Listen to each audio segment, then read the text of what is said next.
الحمد لله وحده والصلاة والسلام على من لا نبي بعده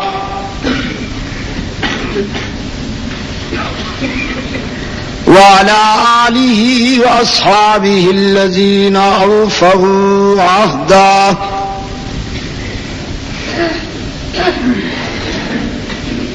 الذين هم مفاتيح الرحمة ومصابيح الغرر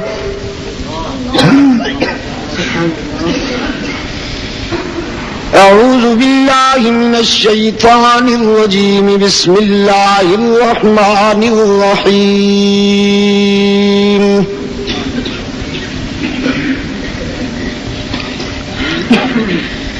إن المسلمين والمسلمات والمؤمنين والمؤمنات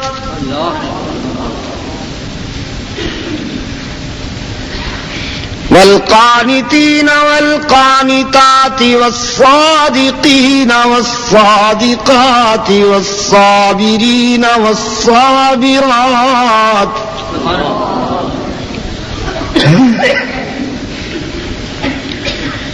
والخاشعين والخاشعات والمتصدقين والمتصدقات والصائمين والصائمات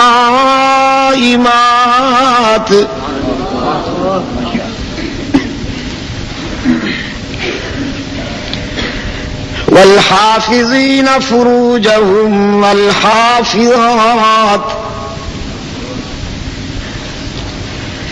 والذاكرين الله كثيرا والذاكرات أعد الله لهم مغفرة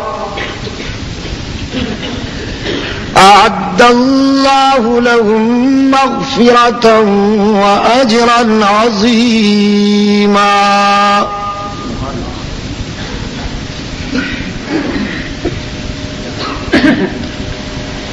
صدق الله مولانا العظيم وصدق رسوله النبي الأمي الكريم ونحن على ذلك لمن الشاهدين والشاكرين والحمد لله رب العالمين.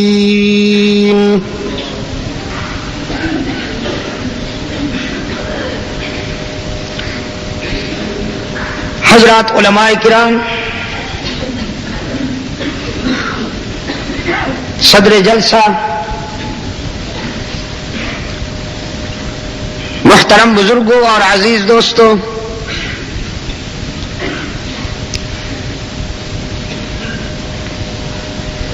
انجمن تبلیغ قرآن و سنت کے تبلیغی پلیٹ فارم پر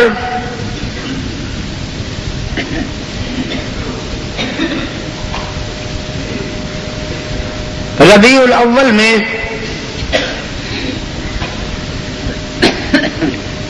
سیرت سرور کائنات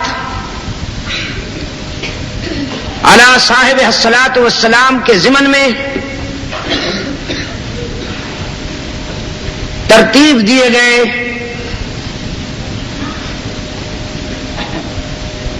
پروگرام میں ہم اور آپ جمع ہیں.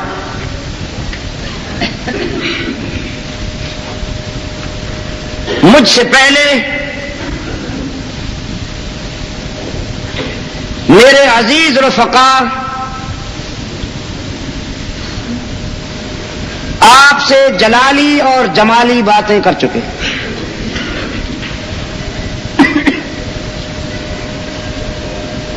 اور میری موجودگی میں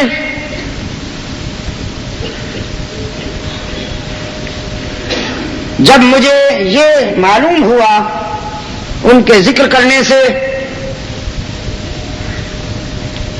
کہ یہاں کوئی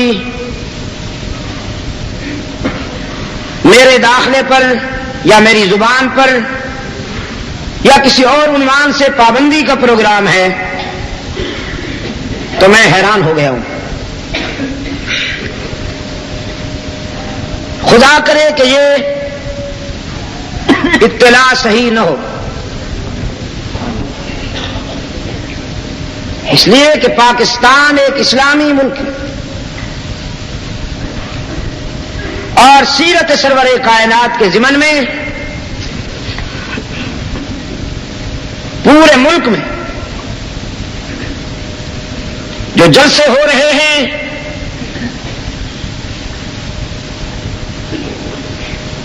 ان میں شرکت اور بیان کے لیے کسی پر پابندی نہیں لگائی جا رہی. ایسے لوگ بھی ان جلسوں میں شریک ہو رہے ہیں کہ جو واضح الفاظ میں بڑے صغیر کے ان مجاہدین پر نہایت دل آزار اور دل دکھا دینے والی زبان استعمال کرتے ہیں کہ جن کی قربانیوں کی بدولت یہ ملک آزاد ہوا.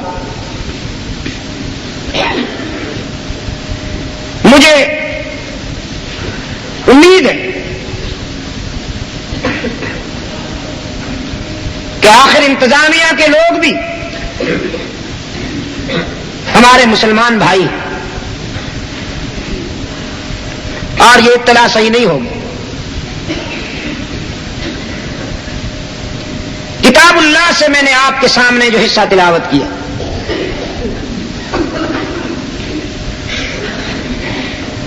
اس میں حق تعالی نے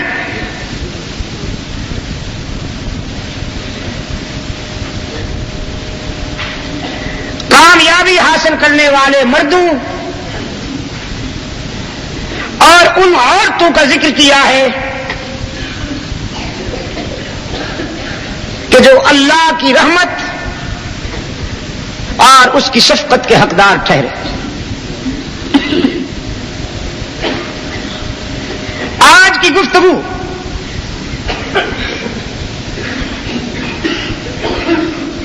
جو معلوم نہیں کتنی دیر تک ہوتی، کیونکہ ظاہر ہے کہ میں تھکا ہوا ہوں اور دن رات کے پروگراموں میں میرا گلا بھی متاثر ہے، لیکن الحمدللہ کہ ضمیر متاثر نہیں. تاہم جتنی دیر تک بات ہوگی اگر میں اس گفتگو کو معنون کر دوں کسی عنوان سے تو آج کے بیان کا عنوان ہے اسلام میں عورت کا مقام.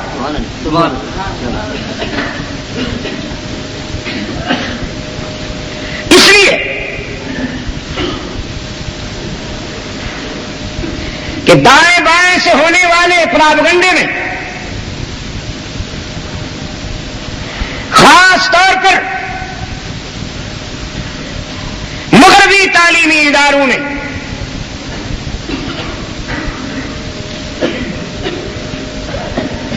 اسلام کے امیج کو ڈائنامیٹ کرنے کے لیے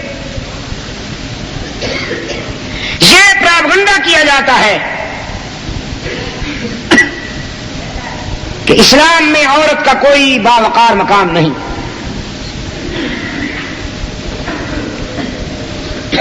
میں پوری ذمہ داری کے ساتھ یہ بات کہتا ہوں کہ اس مظلوم جنس کو دنیا کے کسی نظریے نے وہ عزت عطا نہیں کی جو اسلام نے عزت عطا کی. بیٹی پیدا ہوتے ہی زندہ درگور کر دی جاتی تھی.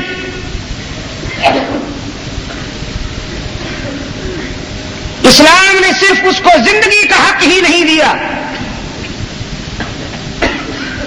بلکہ یہ مقام عطا کیا کہ بیٹی کے احترام میں فرط شفقت میں خود اسلام کا قائد اعظم امام الانبیاء والمرسلین رحمت للعالمین صلی اللہ علیہ وسلم کھڑے ہو جاتے تھے. رسول اللہ صلی اللہ علیہ وسلم نے فرمایا بیٹی سوختنی بھی نہیں ہے فروختنی بھی نہیں ہے، نہ یہ زندہ درگور کرنے کے قابل ہے، نہ یہ منڈی کا مال ہے کہ اس کی بولی لگائی جائے اور اس کو بیچا جائے. بیٹی قابل احترام ہے اور قابل رحم ہے.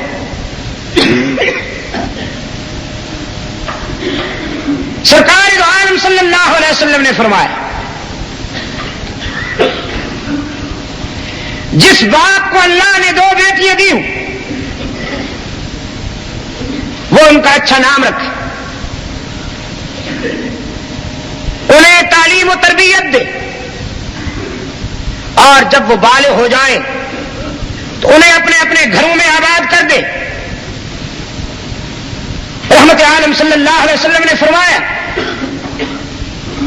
جس باپ نے اپنی 2 بیٹیوں کے ساتھ یہ حسن سلوک کیا ہو اس کو بتا دو کہ حشر میں وہ میرے اتنا قریب ہوگا جتنی یہ 2 انگلیاں ایک دوسرے کے قریب ہیں.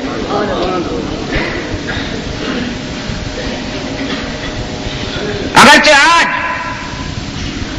میرے سامعین میں میری مائیں بہنیں اور میری بیٹیاں نہیں ہیں، لیکن میرے بیٹیوں کے بھائی تو ہیں،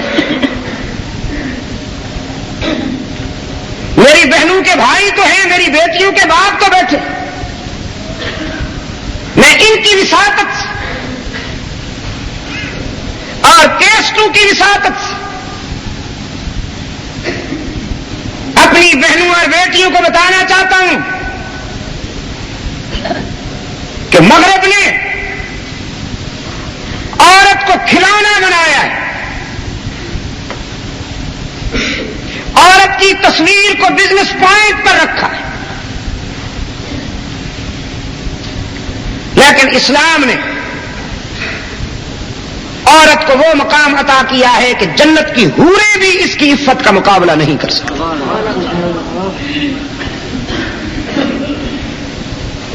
سرکار دو عالم صلی اللہ علیہ وسلم نے فرمایا عورت کی زندگی کے 4 مرحلے، یہ بیٹی ہے، یہ بہن ہے، یہ بیوی ہے اور یہ ماں. عورت بیٹی ہوتی ہے، بہن ہوتی ہے، بیوی ہوتی ہے اور ماں ہوتی ہے. عورت ڈانسر نہیں ہوتی، اور خدا نخواستہ جب کوئی عورت ڈانسر ہو جائے تو وہ عورت نہیں رہتی، وہ غلاظت کا مجسمہ رہ جاتی ہے، وہ بدبو کی بوری رہ جاتی ہے، وہ گندگی کا ٹینک رہ جاتی ہے. رحمت عالم صلی اللہ علیہ وسلم نے فرمایا عورت جب بیٹی ہے تو اس کے سر پہ عفت کا دوپٹہ ہے، عورت جب بہن ہے تو اس کے سر پہ عصمت کی چادر ہے، عورت جب بیوی ہے اس کے جذبات میں وفا کی بلندیاں ہیں، عورت جب ماں بنتی ہے تو اس کے قدموں میں جنت ہوتی ہے. لیکن یہ میں مانتا ہوں کہ اسلام عورت کو چراغ خانہ دیکھنا چاہتا ہے، شمع محفل نہیں دیکھنا چاہتا. اگر کوئی یہ سوچتا ہے کہ وہ اسلام سے یہ گنجائش نکالے کہ عورت کو شمع محفل بنایا جائے، یہ ہرگز نہیں ہوگا. میرے عزیز دوست، تاریخ نے یہ اعزاز بھی عورت کو بخشا ہے کہ سب سے پہلے رسول اللہ صلی اللہ علیہ وسلم کی زبان سے وحی کی آواز سننے والی ایک عورت، جبرائیل کی زبان سے سب سے پہلے وحی کی آواز رحمت للعالمین نے سنی، اور پھر محبت وحی سرکار دو عالم کی زبان سے سب سے پہلے وحی کی آواز ایک عورت نے سنی، ام المومنین حضرت خدیجۃ الکبریٰ رضی اللہ تعالی عنہا نے۔ حبیب کبریا صلی اللہ علیہ وسلم کو جب پہلا سبق ملا، پہلا سبق لے کر ہرا کی خلوتوں سے جب روح الامین نے فرمایا اقرا، سرکار دو عالم صلی اللہ علیہ وسلم نے فرمایا ما انا بقارئ، میں نے تو کسی استاد سے پڑھنا لکھنا نہیں سیکھا۔ تو حضرت روح الامین نے آفاقی پروگرام کے مطابق محبوب خدا کو اپنی آغوش امانت میں لے کر بھیجا، پھر آغوش میں لیا، پھر آغوش میں لیا، اور پھر فرمایا اقرأ باسم ربک الذی خلق خلق الانسان من علق اقرأ وربك الأكرم الذي علم بالقلم علم الإنسان ما لم يعلم۔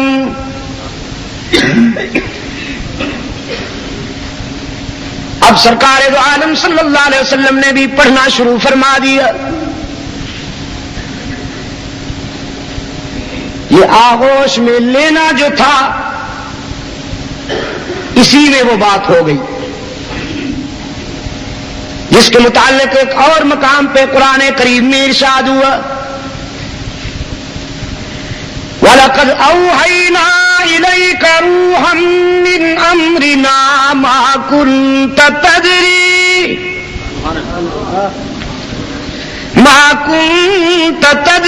مَا الْكِتَابُ وَلَا الْإِيمَانُ وَلَكِنْ جَعَلْنَاهُ نُورًا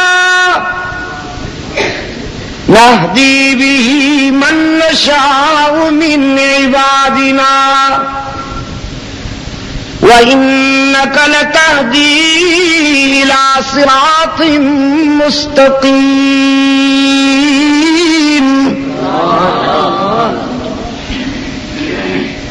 میرے محبوب،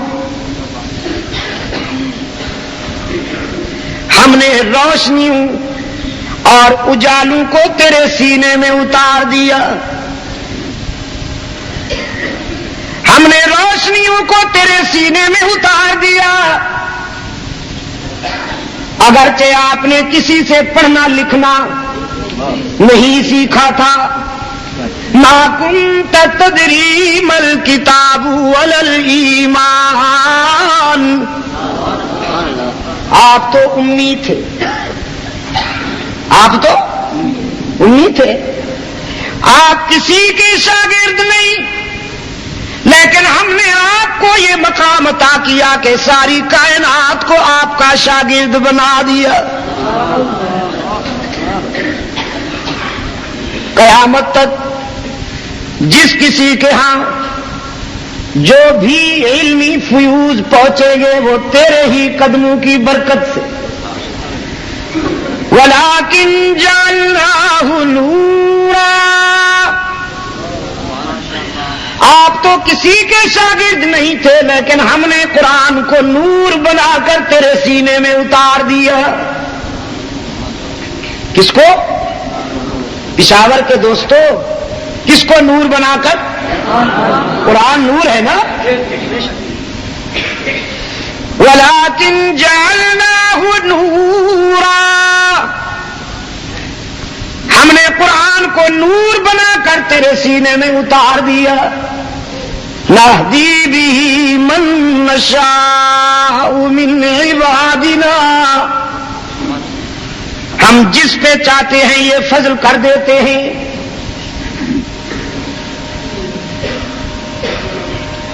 قرآن کریم میں متعدد مقامات پر حق تعالی نے آیات بینات کو روشنی سے تعبیر کیا، نور سے تعبیر کیا۔ لقد جاءکم من اللہ نور وکتاب مبین ولکن جعلناہ نورا، اسی کی تعبیر ہے۔ لقد جاءکم من اللہ نور وکتاب مبین، بات تو ہو رہی ہے قرآن کی، لیکن اجمی فنکاروں کو داد دیجئے، چور بازاری کے کتنے نفیس ماہر ہیں، انہوں نے اس تعبیر سے سرکار دو عالم صلی اللہ علیہ وسلم کی انسانیت و بشریت کا انکار کر دیا، حالانکہ بات کتاب اللہ کی ہو رہی ہے۔ میرے عزیز دوستو، رحمت عالم صلی اللہ علیہ وسلم نے پڑھنا شروع فرمایا، لیکن پڑھنے میں ذرا تیزی تھی، زبان میں ذرا تیزی تھی۔ اب تعالیٰ نے فرمایا لا تحرک به لسانک لتعجل به، لا تحرک به لسانک لتعجل به، محبوبم زبان جلدی کیوں چلاتے ہیں آپ، تیزی کیوں کرتے ہیں؟ خداوندہ کوئی جملہ، کوئی لفظ، کوئی حرف رہ نہ جائے، روح الامین کی زبان سے قرآنی آیات کو اپنے حافظے میں محفوظ کرنے کے لیے جلدی پڑھتا ہوں۔ اب تعالیٰ نے فرمایا ان علینا جمعہ وقرآنا فإذا قرأناه فاتبع قرآنا ثم ان علینا بیانا۔ یہ کیسے ہو سکتا ہے کہ کوئی جملہ، کوئی لفظ، کوئی حرف چھوٹ جائے؟ میرے محبوب، قرآن کو آپ کے دل میں اتارنا بھی ہماری ذمہ داری، پھر آپ کی زبان سے جاری کروانا بھی ہماری ذمہ داری، اور پھر قرآن کے مفاہیم و معانی اور حکمت و بلاغت کے ساتھ آپ کی زبان سے بیان کروانا بھی ہماری ذمہ داری۔ پہلا سبق لے کر حرا کا خلوت نشین امام الانبیاء والمرسلین خاتم النبیین والمعصومین گھر تشریف لائے ہیں، اور اپنی رفیقہ حیات سے فرماتے ہیں انی خشیت علی نفسی، خدیجہ مجھے تو جان کی فکر ہے، ہیبت تھی، روب تھا وحی کا، سرکار دو عالم صلی اللہ علیہ وسلم کے جسم پر سنسنی طاری تھی، پسینہ آیا ہوا تھا۔ فرمایا زملونی زملونی زملونی، مجھ پہ کمبل ڈال دو، مجھ پہ کمبل ڈال دو، مجھ پہ چادر ڈال دو۔ دنیا کی وہ خوش نصیب خاتون، دنیا کی وہ خوش نصیب خاتون جس کی بیوگی یوں آباد ہوئی کہ کسی کی دوشیزگی بھی اتنی آباد نہ ہو سکے۔ چادر لائی، رحمت عالم صلی اللہ علیہ وسلم پہ کمبل ڈالا، سرہانے بیٹھ گئی، فرمایا کلا واللہ لا یخزیک اللہ ابدا انک لتصل الرحم وتحمل الکل وتکسب المعدوم وتقری الضعیف وتعین علی نوائب الحق۔ مجھے اللہ کی قسم، او میرے سرتاج اللہ کے محبوب، گھبراتے کیوں ہیں؟ آپ جانتے ہیں کہ آپ کا وارث کون ہے؟ ناممکن ہے کہ آپ کو کوئی نقصان پہنچ جائے. مجھے اس کی جلالت کی قسم کہ خدا آپ کو کبھی نقصان نہیں پہنچنے دیں گے، کیونکہ آپ صلہ رحمی کرنے والے ہیں، آپ توڑنے والوں سے جوڑنے والے ہیں. صلہ رحمی کے کیا معنی ہے؟ توڑنے والوں سے جوڑنا، جوڑنے والوں سے جوڑنا نا. جو آپ سے توڑے آپ ان کے ساتھ جوڑیں، یہ صلہ رحمی ہے. آپ توڑنے والوں سے جوڑنے والے ہیں، آپ لوگوں کے دکھوں میں ساتھ دینے والے ہیں، لوگوں کی گمشدہ چیزیں ان تک پہنچانے والے ہیں. آپ مہمان نواز ہیں اور حق و صداقت کا پرچم بلند کرنے والے ہیں. تو ایسے اخلاق والے کبھی نقصان نہیں اٹھایا کرتے. رحمت عالم صلی اللہ علیہ وسلم فرمایا کرتے تھے، خدیجہ کے یہ جملے اس دکھوں کے زمانہ میں، خدیجہ کے یہ جملے میری ڈھارس بندھاتے تھے، میری حوصلہ افزائی کرتے تھے. ساری دنیا بھی اگر دوست بن کر میرا ساتھ دیتی تو میرے دل کو اتنی تسلی نہ ہوتی جتنا خدیجۃ الکبریٰ کے ان جملوں سے میرا دل مطمئن ہو جایا کرتا تھا، تسلی ہو جایا کرتی تھی، ڈھارس بندھ جاتی تھی. سب سے پہلے رسول اللہ صلی اللہ علیہ وسلم کی زبان سے وحی کی آواز سننے والی بھی ایک عورت، صرف سنا نہیں اپنایا بھی، اسے ایکسپٹ کیا. رسول کے موقف پر سب سے پہلے ایمان لانے والی بھی ایک عورت، اور پھر رسول اللہ کی آن پر سب سے پہلے جان دینے والی بھی ایک عورت. سب سے پہلی شہید، شارع شہادت کا سنگ بنیاد حضرت سمیہ رضی اللہ تعالی عنہا، جنہیں دنیا کفر کے آدم خوروں نے پکڑ کر رسیوں سے جکڑ دیا اور دونوں پاؤں دو جانوروں کے ساتھ باندھ دیے، اور پھر دنیا کفر کا آدم خور لیڈر ابو جہل حضرت سمیہ کی آنکھوں میں آنکھیں ڈال کے کہتا ہے، اب بتاؤ جان بچاؤ گی یا ایمان؟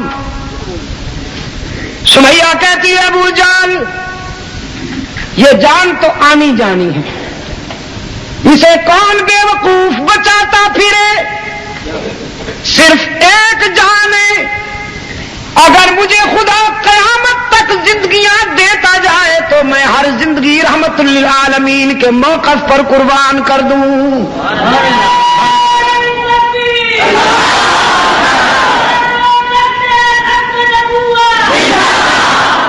جان دے دوں گی لیکن رحمت للعالمین کا دامن نہیں چھوڑوں گی.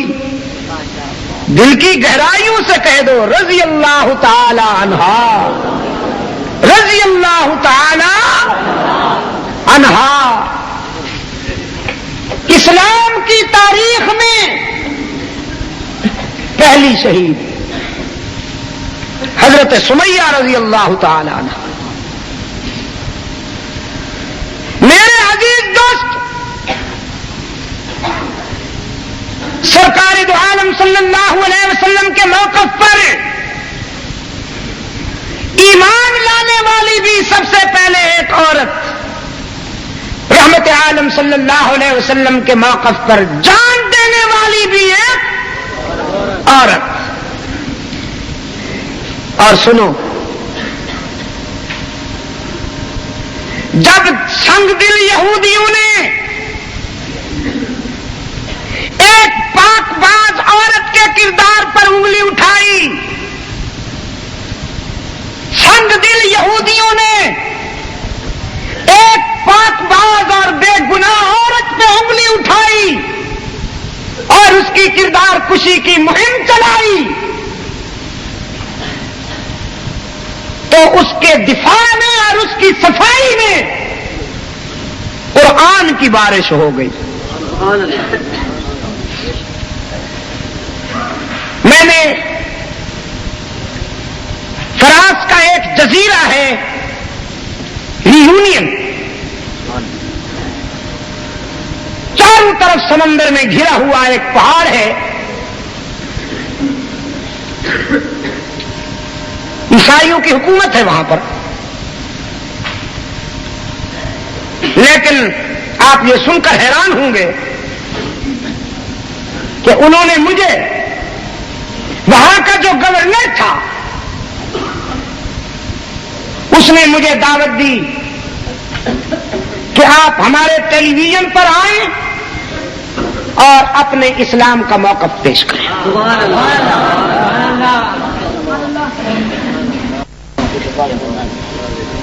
چنانچہ 6 پروگرام وہاں پر ہوئے اور ان پروگراموں میں ہر پروگرام 80 منٹ کا،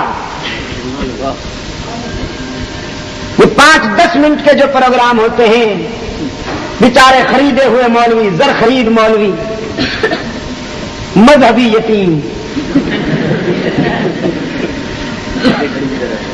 جی ہاں، بولتے کم ہیں، گھڑی کی طرف زیادہ دیکھتے ہیں کہ اگر 2 سیکنڈ زیادہ ہو گئے تو پروڈیوسر جان نکال لے گا. 80 منٹ کا پروگرام.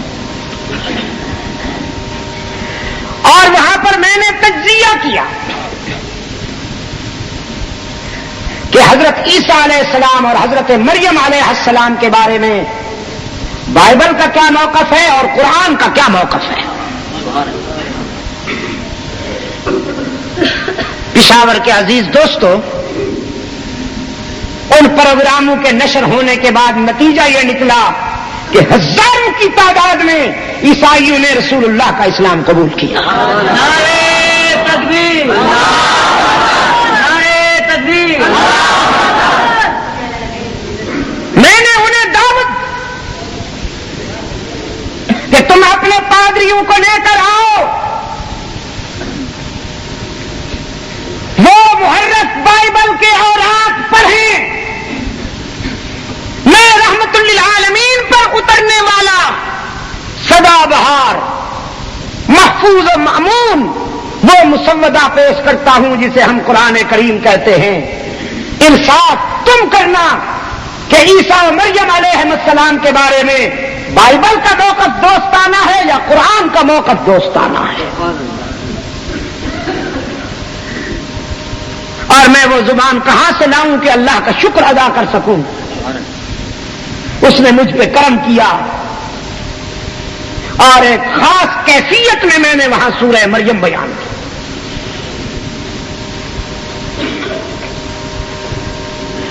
فرمایا وَاذْكُرْ فِي الْكِتَابِ مَرْيَمَ إِذِ انتَبَذَتْ مِنْ أَهْلِهَا مَكَانًا شَرْقِيًّا.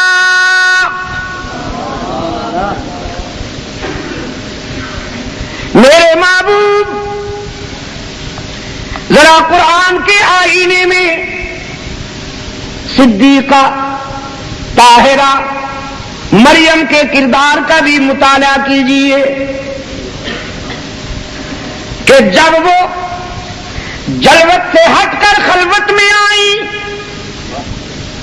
تنہائی کے ایک گوشہ میں آئی، فَأَرْسَلْنَا إِلَيْهَا رُوحَنَا فَتَمَثَّلَ لَهَا بَشَرًا سَوِيًّا.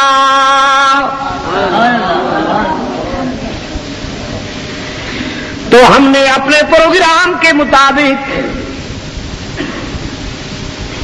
اپنا نمائندہ بھیجا. تھا تو نوری، لیکن وقتی مصلحت کے تحت ہم نے اسے بشری لباس میں بھیجا. اصلی بشر نہیں تھا، نقلی بشر تھا. کیا کہا میں نے؟ اصلی بشر نہیں تھا، نقلی بشر تھا. تھا تو نوری، لیکن مصلحتاً اسے بشریت کے لباس میں، بشریت کے لبادہ میں بھیجا گیا. اور یہ قرآن کی دیانت ہے کہ قرآن کریم نے واضح بتا دیا کہ یہ نوری ہے. فَتَمَثَّلَ لَهَا بَشَرًا سَوِيًّا.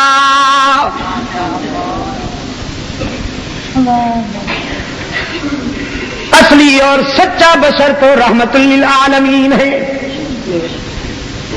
سرکار دو عالم صلی اللہ علیہ وسلم نے قرآن کے سفر میں متعدد مقامات پر فرما دیا کہ میں نقلی بشر نہیں ہوں، اصلی بشر ہوں.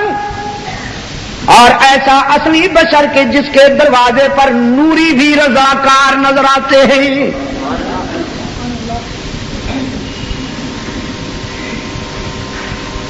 آج کتنا بڑا المیہ ہے یہ کہ رسول اللہ صلی اللہ علیہ وسلم کے امتی کہلانے والے، خود کو مسلمان کہلانے والے رسول اللہ کی بشریت کا انکار کر رہے ہیں.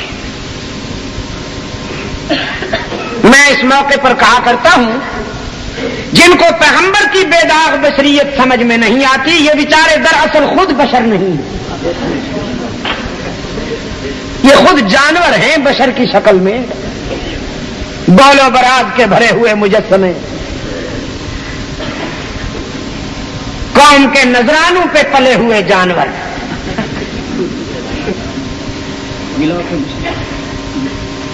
یہ خود بشر نہیں.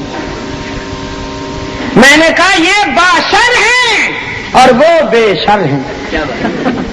پتہ نہیں کچھ سمجھ میں آیا ہے آپ؟ یہ باشر ہیں اور وہ بے شر ہیں.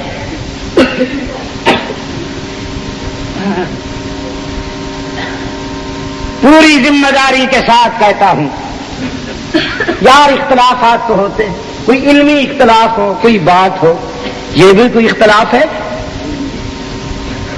کہ آج عشق کا معیار یہ ہو گیا ہے کہ رسول کی جنس بدل دو. اور میں کہا کرتا ہوں تین ہیں، خاکی، نوری، ناری. تین ہیں. ناریوں میں کوئی نبی بنا؟ خاک نوریوں میں کوئی نبی بنا؟ از آدم تا رحمت عالم جتنے انبیاء اور رسول آئے وہ خاکی مخلوق میں سے آئے نا. نہ ناری کوئی نبی، نہ نوری کوئی نبی، سارے انبیاء اور رسول اولاد آدم سے. تو اب اگر کوئی پیغمبر کی بشریت کا انکار کرے تو وہ دراصل نبوت کا انکار کر رہا ہے. اگر پیغمبر انسان اور بشر نہیں ہے تو پھر ظاہر ہے کہ وہ کوئی دوسری مخلوق ہوگا، تو نبوت کی نفی ہو گئی کہ نہ ہو گئی؟ خیر یہ علیحدہ بات ہے. فرمایا فَتَمَثَّلَ لَهَا بَشَرًا سَوِيًّا. انسانی لباس میں نوری آئے. قالت انی اعوذ بالرحمن منک ان کنت تقیا. سیدہ مریم نے اپنے سامنے ایک غیر محرم کو دیکھ کر فرمانے لگی میں خدا کی پناہ چاہتی ہوں، اللہ تجھے مجھ سے دور کرے، خدا مجھے تیرے شر سے بچائے. اگر تیرے دل میں خوف خدا کی کوئی رمق ہے تو مجھ سے دور ہو جاؤ. فرشتہ سمجھ گیا کہ پاک مریم گھبرا گئی ہے. اور پشاور کے دوستوں آپ سے بھی عرض کر رہا ہوں، اگر ہو سکے تو میری یہ کیسٹ ضرور عیسائیوں کو سنائیے گا.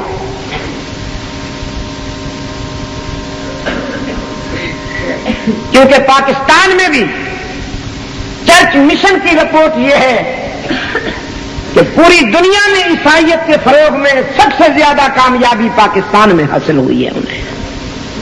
ہائے میرے اللہ، روافض یہاں بڑھ رہے ہیں، قادیانی یہاں بڑھ رہے ہیں، عیسائی یہاں بڑھ رہے ہیں، اور لٹ رہا ہے رسول اللہ کا گلشن.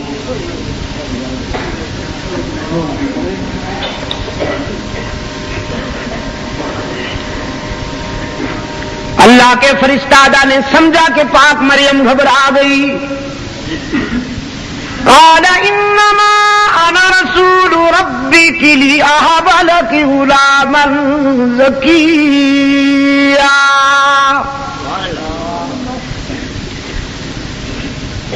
فرشتے نے تسلی دلائی.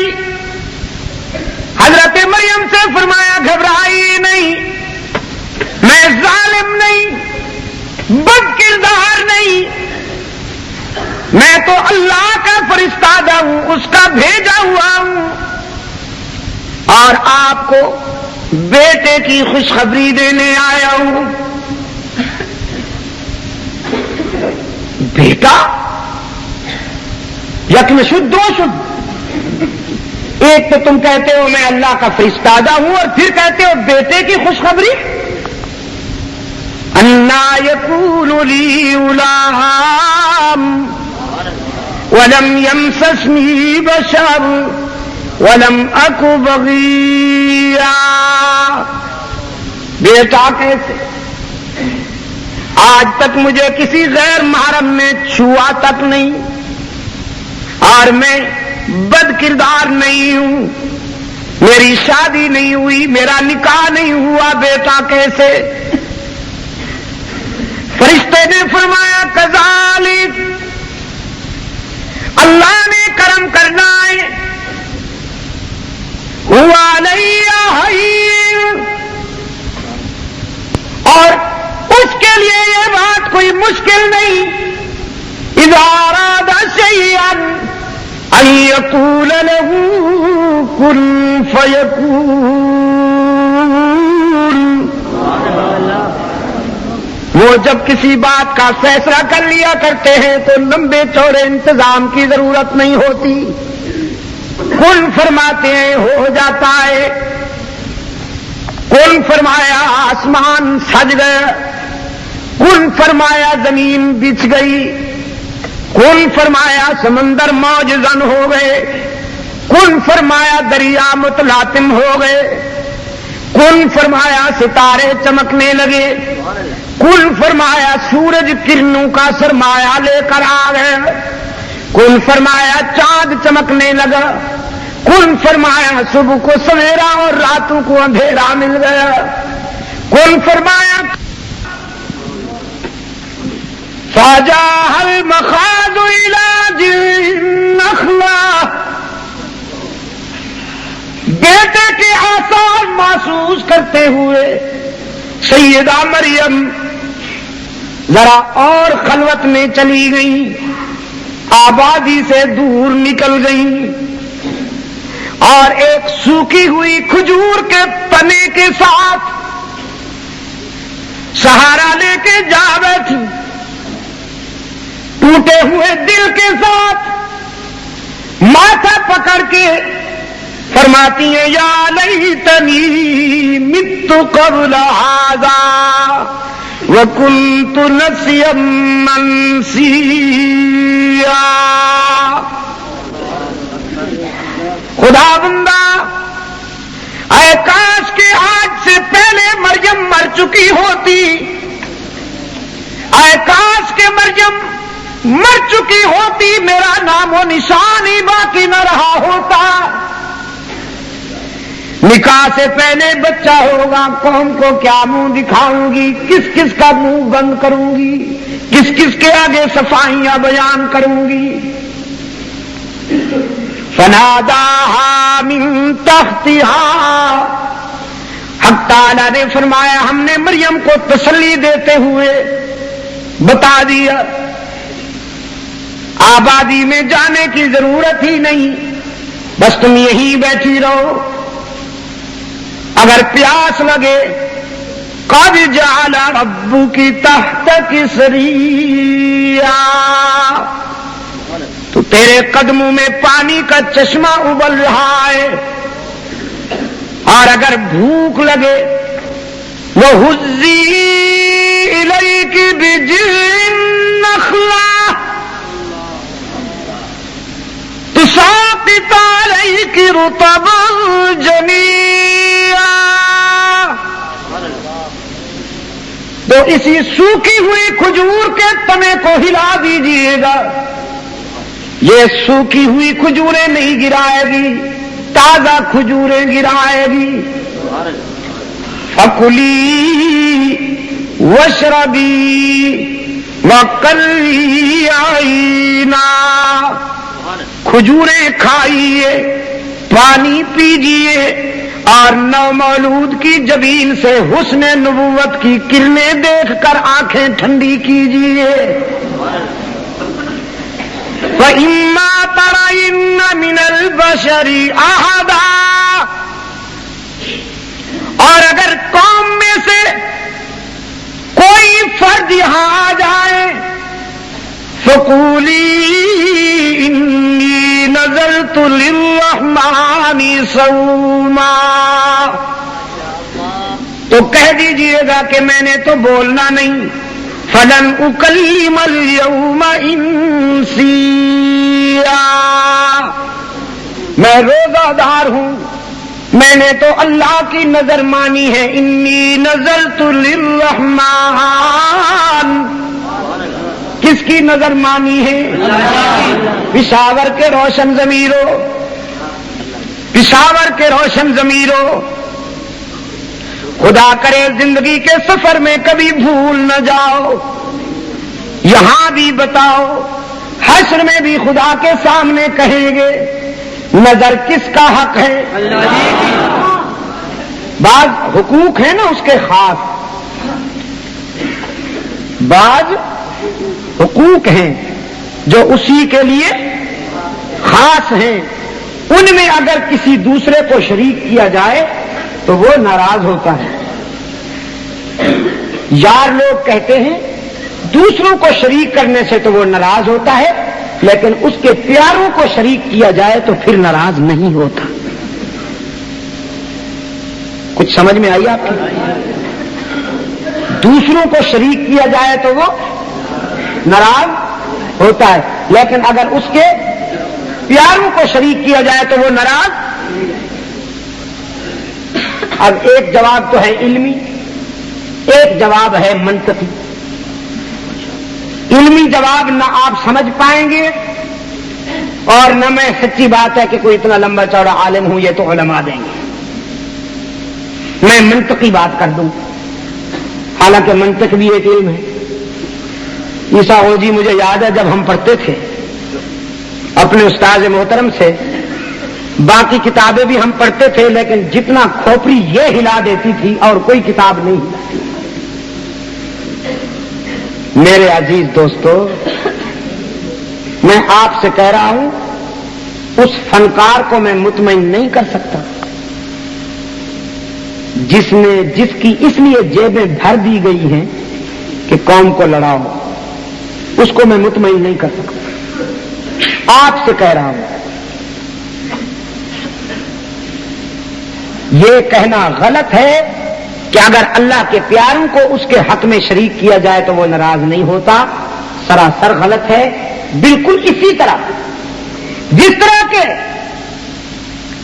خاوند اگر اپنی بیوی کے ساتھ اپنے کسی دوست کو اس کے بستر پہ دیکھ لے تو کچھ نہیں کہے گا، چونکہ میرا دوست ہے۔ بیوی کے لیے ضروری ہے کہ وہ اس کے والد کا احترام کرے، اس کے بھائیوں کا احترام کرے، اس کے عزیزوں اور رشتہ داروں کے ساتھ حسن سلوک کرے، لیکن ایک خاص حق ہے جو خاوند کے ساتھ مخصوص ہے۔ اگر اس حق میں وہ اپنے لے تو خاوند کی غیرت برداشت نہیں کرتی. اسی طرح پر خدا کا بھی ایک حق ہے. بے شک انبیاء اور رسل سے تعلق ہو، اولیاء کرام سے محبت ہو، صدیقین و شہداء سے عقیدت ہو، لیکن عبادت کا حق اللہ نے اپنے لیے مخصوص کیا ہے. اگر کوئی نبی کو، رسول کو، ولی کو، صدیق یا شہید کو خدا کے اس حق میں شریک کرے گا تو وہ خدا کے غضب سے بھی نہیں بچ سکے گا. سجدہ کس کا حق ہے؟ نظر کس کا حق ہے؟ انسانی جبین کی نیاز مندیوں کے لیے حقیقی مسجود. ہی پہ ضرب لگائیے، ہی پہ ضرب لگائیے اور اتنی جلالت کے ساتھ ضرب لگائیے کہ آپ کی آواز بیماروں کا تعاقب کرتی ہوئی وہیں پہنچ جائے اور پھر ان کو اللہ شفائے کاملہ عطا فرمائے. ہی پہ ضرب لگائیے ذرا جم کے، اور دائیں بائیں بھی دیکھیے گا کوئی بیمار بیٹھا تو نہیں ہے. وہ اگر آہستہ کہہ رہا ہو تو ذرا ترغیب دیجیے گا، ذرا اس کو ترغیب دیجیے گا. اور آئندہ کے لیے بھی گڑ بتا دو، جہاں کوئی بیمار نظر آئے نا انجیکشن لگا دیا کیجیے. اللہ ہی انسانی جبین کی نیاز مندیوں کے لیے حقیقی مسجود، ہر جگہ موجود،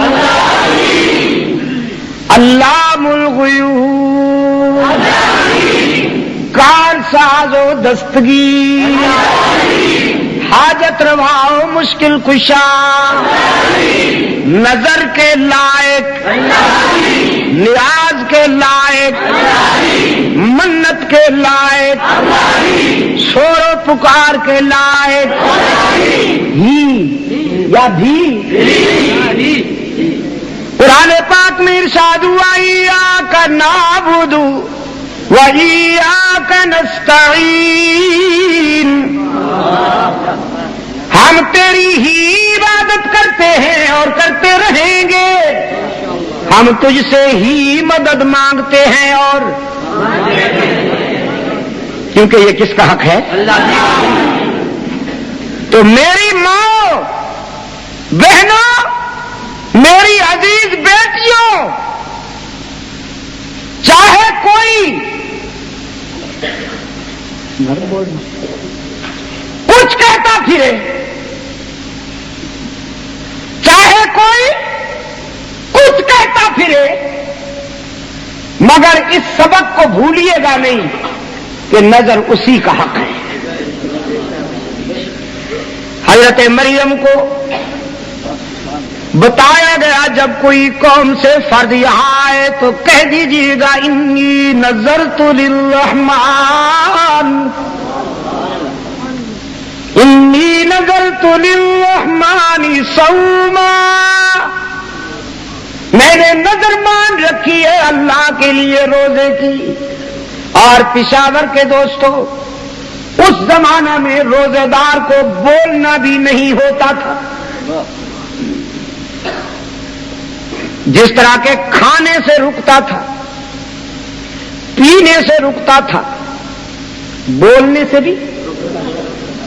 یہ اللہ نے اپنے محبوب کی امت پہ کرم کیا کہ بولنے کی اجازت، لیکن یہ حکم ہوا کہ بولا اچھی باتیں کرو، اچھی باتیں بولا کرو. اور ہم خوب بولتے ہیں اور خوب بولتے ہیں. آپ یقین کیجئے افطاری سے پہلے جتنی زبان چلتی ہے افطاری کے بعد نہیں چلتی. ایک ایک سانس میں یار لوگ درجنوں گالیاں بک جاتے ہیں. ایک صاحب گالیوں پہ گالیاں دیتے چلے جائیں کسی نے کہا ارے بابا کچھ حیا کرو، روزے کے ساتھ گالیاں بکتے ہو؟ کہنے لگے اور تو کچھ کر نہیں سکتے، گالیاں ہی دیں گے اور کیا کریں۔ بعض بد نصیب روزے کے ساتھ سینما ہال میں چلے جاتے ہیں کہ ساتھ وقت نہیں گزرتا، وقت گزارنے کے لیے فلم دیکھتے ہیں، تفریح کرتے ہیں۔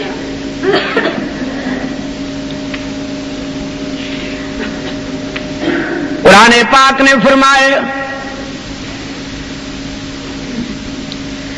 فاجات الی انی نذرت للرحمن صوما فلن اکلم اليوم انسیا۔ آگے کیا ہے؟ فاتت به قومها تحملوا، ایک فرد کیا پوری قوم یلغار کر کے آ گئی، ساری قوم جمع ہو گئی مریم کے اردگرد۔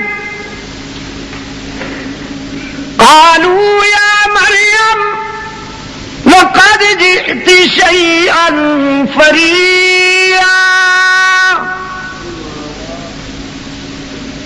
مریم تو نے تو عجیب بات کر ڈالی، یہ نکاح سے پہلے بچہ کہاں سے آیا؟ یا اخت ہارون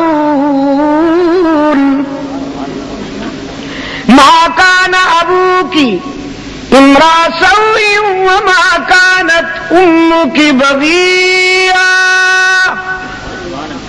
ہارون جیسے پاک باز بھائی کی بہن، تیری تو ماں بھی بے داغ، تیرا تو باپ بھی بے داغ، یہ ہم کیا دیکھ رہے ہیں؟ قرآن کہتا ہے فاشارت الیہ، حضرت مریم نے نومولود کی طرف اشارہ کیا، میرا سر مت کھاؤ، اسی سے پوچھ لو کہاں سے آیا، کس نے بھیجا؟ قالوا کیف نکلم من کان فی المہد صبیا۔ قوم کے زبان دراز لوگ کہنے لگے تو بولنے والی نہیں بولتی، بچے کی طرف اشارہ کرتی ہے، کبھی بچے بھی بولا کرتے ہیں، تو ہمیں احمق سمجھتی ہے یا کچھ اور؟ تو بولنا۔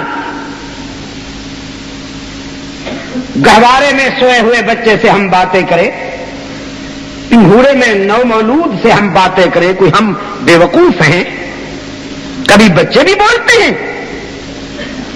حق تعالیٰ نے فرمایا ابن مریم عیسیٰ اگرچہ اس عمر میں بچے نہیں بولا کرتے، لیکن آج تجھے بولنا ہے، اور بول بھی یوں کہ تیری گفتار تاریخ میں مثال بن جائے۔ جناب عیسیٰ علیہ السلام نے وہی نعرہ لگایا قال انی عبد اللہ، اور حدیث میں آتا ہے کہ انگشت شہادت حضرت عیسیٰ کی اتنی بلند ہوئی کہ دوش کے سامنے آ گئی۔ میں کہا کرتا ہوں یہ انداز خطابت بچے کیا جانے، لیکن یہ وہ خطابت ہے جو کسبی نہیں وہابی ہے، اور اصل میں خطابت ہوتی ہی وہی ہے جو وہابی ہو۔ جو کسبی ہو وہ تو خطابت نہیں، آرٹ ہے، وہ آرٹ ہے۔ قال انی عبد اللہ آتانی الکتاب وجعلنی نبیا وجعلنی مبارکا اینما کنت واوصانی بالصلاة والزکاة ما دمت حیا وبرا بوالدتی ولم يجعلنی جبارا شقیا۔ میری ماں پر انگلی اٹھانے والوں، میں مشکوک النسل نہیں ہوں، میں تو اللہ کا عبد کامل ہوں۔ آتانی الکتاب، تعویذ گنڈے بیچنے کے لیے نہیں آیا، تیجا ساتا جمراتا کھانے کے لیے نہیں آیا، کانسٹیٹیوشن پاور لایا ہوں، مجھے کتاب ملنی والی ہے، تمہیں ٹھیک کروں گا، تمہارا دماغ درست کروں گا، ذرا مجھے بڑا تو ہو لینے دو، تم سے نمازیں پڑھواؤں گا،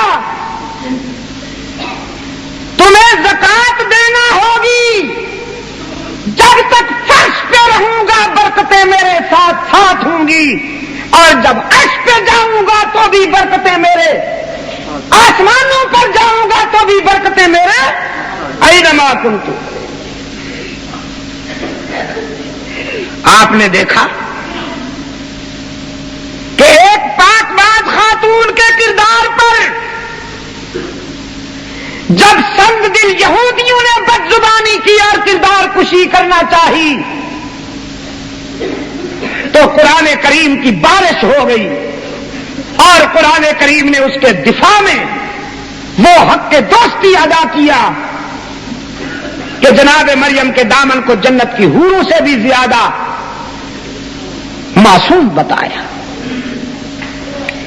ایک تجزیہ اور بھی کرنے کی اجازت دے دیجیے کہ یہ حضرت عیسیٰ کی مریم ہے، لیکن یہاں اسلام کی مریم ام المومنین حضرت عائشہ صدیقہ رضی اللہ تعالی عنہا، جب ان کے کردار پر منافقین نے انگلی اٹھائی اور حضرت عائشہ صدیقہ رضی اللہ تعالی عنہا کے خلاف مہم چلائی گئی، بد زبانی کی گئی، یہاں خداوند عالم نے کوئی واسطہ یا ذریعہ پسند نہیں فرمایا، بلکہ اپنے محبوب کی آبرو کے دفاع میں خود خدا وکیل صفائی بن گیا، اور وہی کے کٹہرے میں قرآن نے گواہی دی کہ جناب صدیقہ کا دامن جنت کی حوروں سے بھی زیادہ بیدار ہے۔ حضرت عائشہ تو عائشہ ہے رضی اللہ تعالی عنہا 2210 حدیثوں کی راویہ ہیں۔ آج تو میری بہنیں، میری بیٹیاں غلیظ گانے یاد کرتی ہیں، اور وہ بیچاری کرے ہی کیا، ان کے گھر میں پڑا ہوا ریڈیو، ان کے گھر میں پڑا ہوا وہ ٹی وی، وہ بلیک باکس،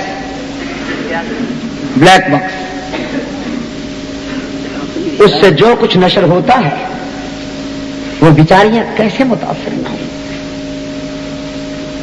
مجھے بہت دکھ کے ساتھ کہنا پڑ رہا ہے، بڑے دکھ کے ساتھ کہنا پڑ رہا ہے، خدا کرے وہ وقت آ جائے کہ ریڈیو اور ٹی وی سے اللہ کا قرآن نشر ہو یا رحمت للعالمین کا فرمان نشر ہو۔ اب تو یہ ہوتا ہے کہ ساتھ ابتدا بھی ہوتی ہے بسم اللہ الرحمن الرحیم سے، اور وہ بسم اللہ بھی اتنی پرشباب ہوتی ہے، ایک اجڑا ہوا قاری ہے، پروفیشنل ہے، پرانا کرائے کا، بسم اللہ الرحمن الرحیم، جیسے ڈرم سے آواز آ رہی ہے، جیسے ڈرم سے آواز آ رہی ہو، لیکن مصیبت۔ قرآن کریم کی توہین کرنے کے لیے اس سے بڑھ کر کوئی کسی چیز کی ضرورت نہیں ہے، اس سے بڑھ کر کسی چیز کی ضرورت نہیں ہے۔ ایک ایسی آواز سے انہوں نے آغاز کر دیا بسم اللہ الرحمن الرحیم، وہ اس انداز میں کرتا ہے۔ حضور اکرم صلی اللہ علیہ وسلم نے فرمایا ایک وقت آئے گا کہ جب کوئی قرآن کو پڑھے گا، ایسے لوگ قرآن پڑھنے والے ہوں گے کہ قرآن ان پر لعنت بھیجے گا۔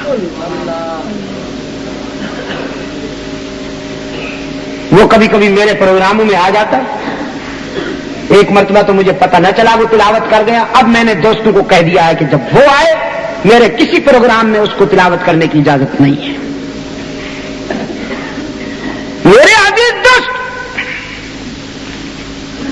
لیکن کہا جاتا ہے صاحب یہ بڑا سینئر ہے، اس کی بڑی خدمات ہیں. اللہ تیری شان ہے. پروگرام کی سٹارٹنگ بھی ہوتی ہے اس طرح کی آواز سے، اور فرمان الہی لٹکا رہتا ہے رات کے 12 بجے تک، 11:30 12 بجے تک. جب ساری دھما چوکڑی ہو چکتی ہے تو آخر میں فرمان الہی آ جاتا ہے. شروع بھی بسم اللہ، آخر میں بھی بسم اللہ، اور بیچ میں یہ بالکل ہے جیسے ایسے ہے جیسے گوبر کے اوپر کوئی چاندی کے ورق لگا ہے.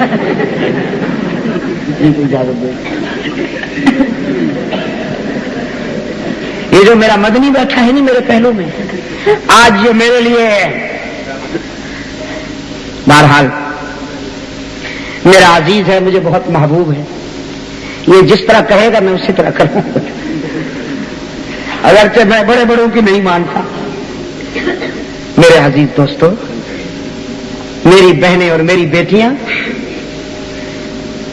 یہ ان کا دل اور ان کا دماغ قرآن کے انوار و تجلیات کا مرکز ہونا چاہیے تھا، لیکن وہ آج کیا کیا یاد کرتی ہے. حضرت امام شافعی رحمت اللہ علیہ کی بیٹی روزانہ سونے سے پہلے 40 حدیثیں یاد کر کے اپنے ابا جان کو سناتی. روزانہ 40 حدیثیں یاد کر کے اپنے ابو کو سناتی تھی، پھر انہیں سونے کی اجازت ہوتی تھی. کچھ دنوں تک تو انہوں نے اس کو بڑی سختی سمجھا، جبر سمجھا کہ ابا جان سختی کرتے ہیں، سب لوگ سو جاتے ہیں، میں بیٹھی رہتی ہوں. لیکن آگے چل کر پھر وہ بچی اتنی عظیم ہو گئی کہ بڑے بڑے صوفیاء کرام اور بڑے بڑے علماء کی گفتگو میں وہ ملاحت اور وزن نہیں ہوتا تھا جو اس بچی کی گفتگو میں وزن ہوتا تھا.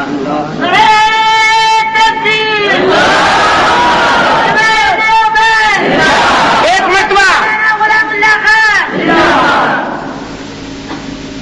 حضرت امام احمد رحمت اللہ علیہ تشریف لائے، امام شافعی رحمت اللہ علیہ کی خدمت میں مہمان ہوئے.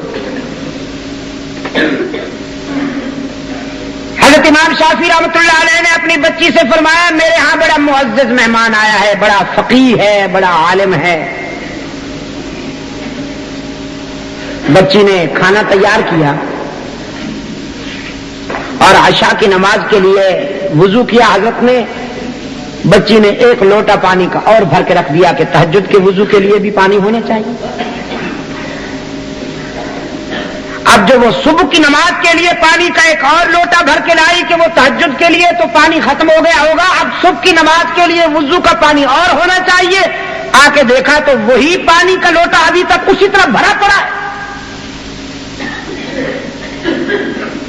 غصے میں جا کے کہنے لگی اپنے ابا جان سے، آپ کہتے تھے عالم ہے، فاضل ہے، فقیہ ہے، اللہ والا ہے، سویا رہا، تہجد تک نہیں پڑی، پانی اسی طرح پڑا ہوا ہے.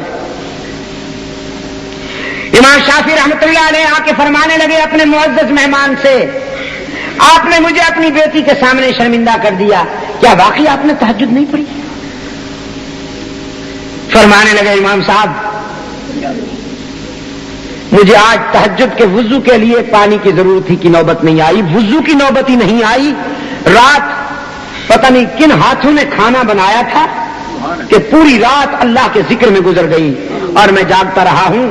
اس کی دلیل یہ ہے، نشانی یہ ہے کہ رات آپ کی بچی نے آپ کو جو حدیثیں سنائی تھیں وہ بھی سب کے سب مجھے یاد ہو گئی ہیں.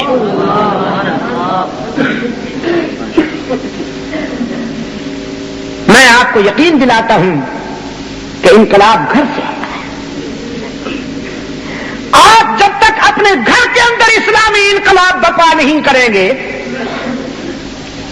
جب تک آپ خود ایک اچھے مسلمان نہیں بنیں گے، اپنے بچوں کو ایک اچھا مسلمان کا بچہ نہیں بنائیں گے، آپ کتنے نیک کیوں نہ ہو جائیں، کتنے آپ مبلغ کیوں نہ بن جائیں، اس وقت تک آپ کبھی کامیاب نہیں ہو سکتے.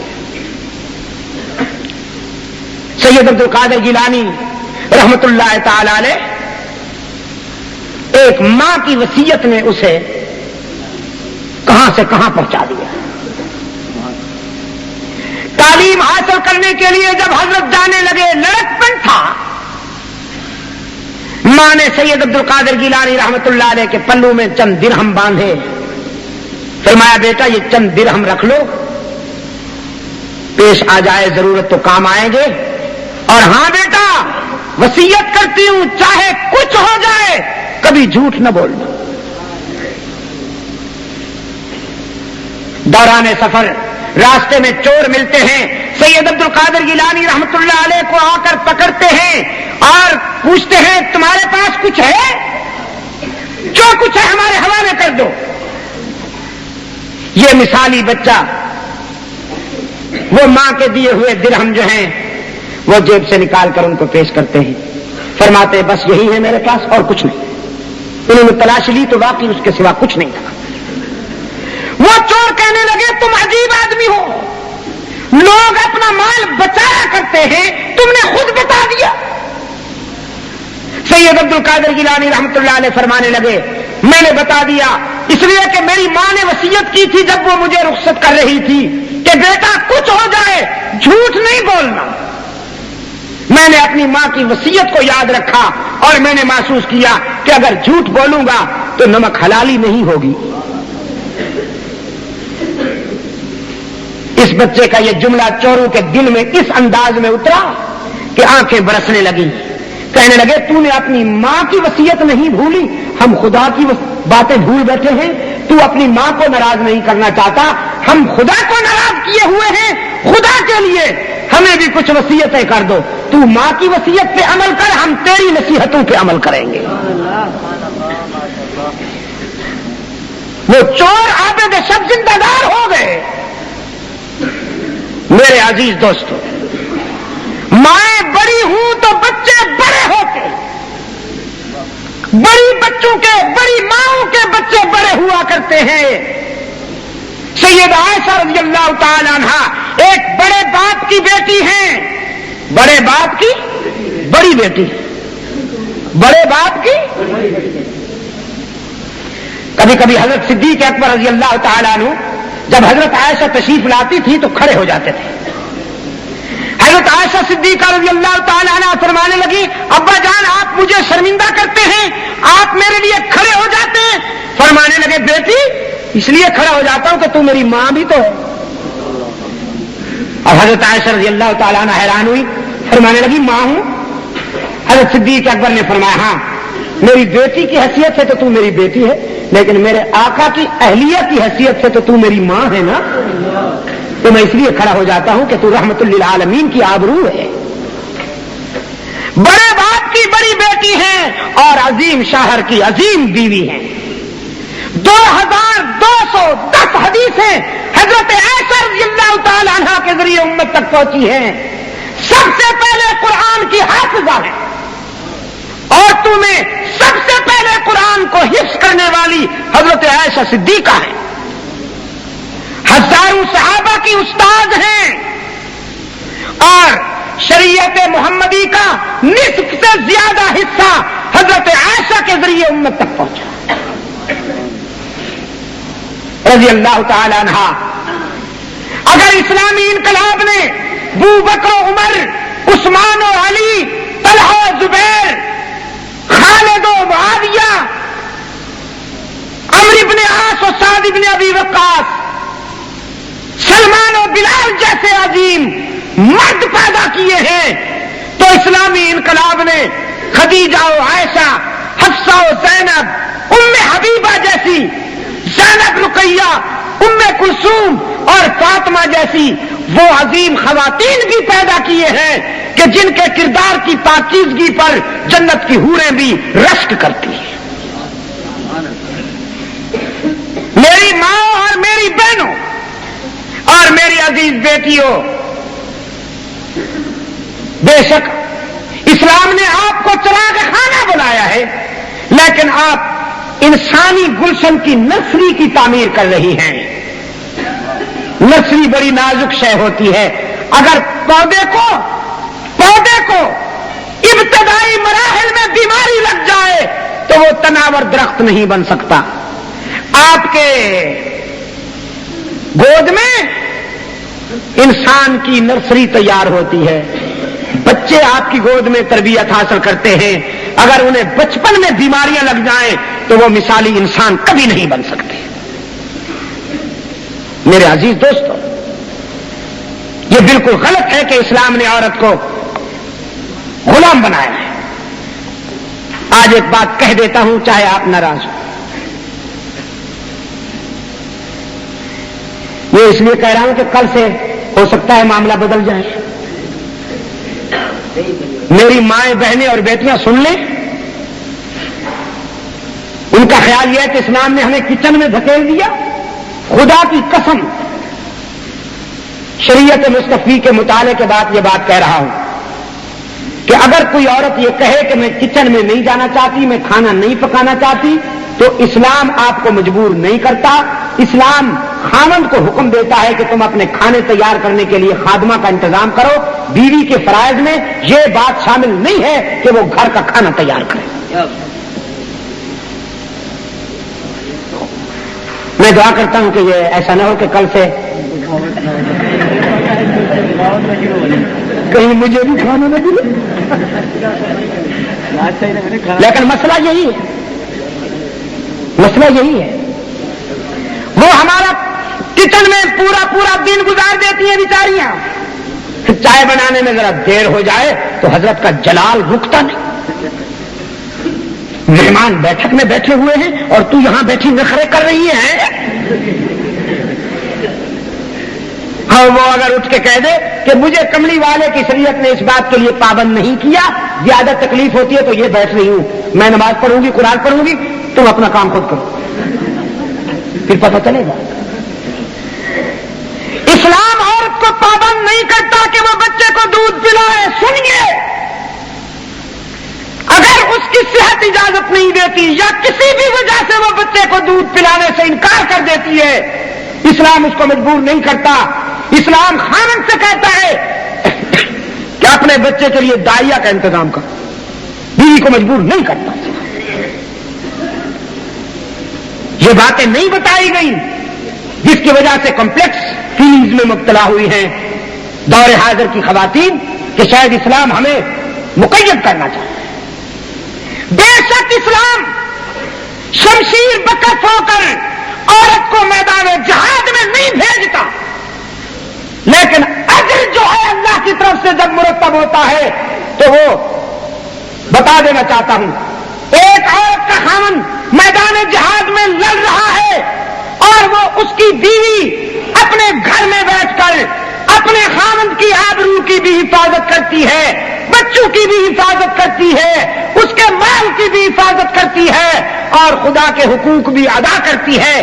جب وہ مسلح اٹھا کر اپنے گھر کے ایک گوشے میں سر بسجود ہوتی ہے، خدا کی قسم اللہ جو اجر مجاہد کو میدان جہاد میں عطا کرے گا وہی اجر اس خاتون کو گھر کی چار دیواری میں عطا کرے گا۔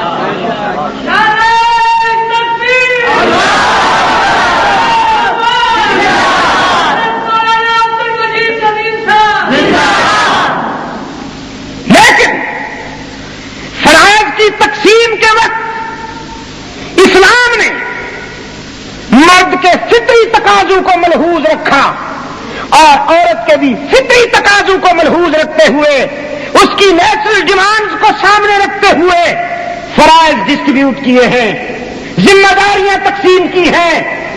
اگر کوئی عورت یہ چاہتی ہے کہ میں مرد کے سے آساب کے ساتھ مرد والے فرائض پورے کرنا شروع کر دوں اور اسی کا نام آزادی ہے، تو یہ اس کی غلط فہمی۔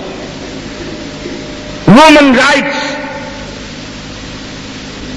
اسلام بھی ان کو ایکسپٹ کرتا ہے، اسلام میں بھی وومن رائٹس مسلمہ حقیقت ہے، لیکن رائٹس چاہیے، بغاوت نہیں۔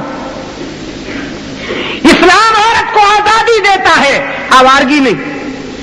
اگر عورت آزادی کے نام پر آوارگی چاہتی ہے تو معاف کیجیے گا، اسلام وہ نہیں دے سکتا، نہیں دے سکتا۔ آزادی دیتا ہے اسلام۔ کیا یہی عزت کم ہے عورت کے لیے کہ وہ نسل انسانی کی معمار ہے؟ انسانی کی معیار ہے. محنت بیچارہ باپ کرتا ہے, پسینہ باپ کا دیتا ہے, پتہ نہیں کیا کیا مصیبتیں اٹھاتا ہے گھر کے اخراجات پورے کرنے کے لیے, اور جنت ماں کے قدموں میں ہے. باپ نے تو کبھی آبجیکشن نہیں کیا کہ صاحب میرا حق مارا جا رہا ہے, جنت تو میرے قدموں میں ہونی چاہیے تھی. نہیں, اللہ تعالیٰ میری ماؤں بہنوں اور بیٹیوں کو ایک مثالی اسلامی مسلم خاتون بننے کی توفیق عطا فرمائے, اور ہم سب کو اللہ تعالیٰ دنیا اور عقبہ میں کامیابی نصیب فرمائے. اگر زندگی رہی تو انشاءاللہ کل گنج, ہاں گنج میں گونجیں گے. اللہم صلِّنا علی صراط المستقیم. ہاں بہرحال یہ توحید اور رسالت کانفرنس کراچی کی لاکھوں کے اجتماع میں ہونے والا میرا ایک محبوب بیان ہے, قرآن اور انسانیت بھی افریقہ میں ہونے والا. اس میں سورہ مریم کی تلاوت کا خاص انداز پڑھے لکھے حضرات کو دعا کے بعد میرے رفیق سفر سے مل سکے گا. اللہم ثبتنا علی صراط المستقیم. انجمن قرآن و سنت, انجمن تبلیغ قرآن و سنت کے تمام رضاکاروں کے لیے ہم دعا گو ہیں. اللہ تعالیٰ ان کو مزید توفیق عطا فرمائے جن کی محنتوں سے اشاعت توحید و سنت کا یہ کام ہو رہا ہے, اور آپ سب حضرات کے لیے بھی میں دعا گو ہوں. اللہ آپ سب کو دونوں جہانوں میں سربلندی اور عزت نصیب فرمائے. خداوندہ فلسطینی مسلمانوں کی مدد فرما, ہمارے فلسطینی بھائیوں کو صہیونی اور عیسائی سازشوں سے محفوظ و معمون فرما. عالم اسلام کو اتحاد اور مرکزیت عطا فرما. افغانستان کے مسلمانوں کو اپنی نظریاتی منزل عطا فرما.